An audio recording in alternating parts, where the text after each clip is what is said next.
പ്രിയപ്പെട്ടവരെ, പലതരം വാഗ്ദാനങ്ങളുടെയും നടുവിലാണ് നമ്മളിപ്പോൾ. കേരളത്തെ മാറ്റിമറിക്കുന്ന വാഗ്ദാനങ്ങൾ. പക്ഷേ ഭൂരിഭാഗം സമയവും ഈ വാഗ്ദാനങ്ങൾ വെറും വാഗ്ദാനങ്ങളായി ഒതുങ്ങി പോവാറല്ലേ പതിവ്?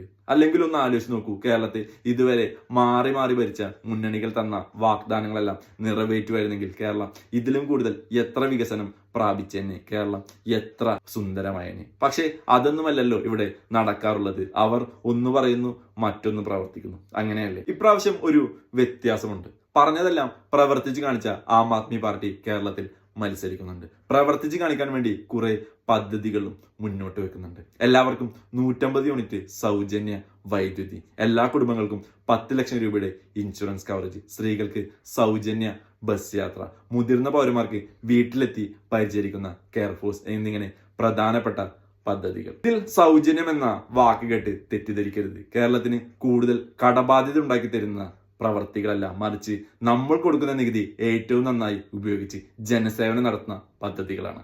ഇത് തന്നെയല്ലേ നമുക്ക് വേണ്ടത്? നമ്മൾ കൊടുക്കുന്ന നികുതി ഏറ്റവും നന്നായി വിനിയോഗിച്ച് ജനസേവനം ചെയ്യുന്ന ഒരു സർക്കാരിന്. അതോ നമ്മുടെ നികുതി ഇനിയും പാഴാക്കാനുള്ള അവസരങ്ങൾ കൊടുക്കണോ?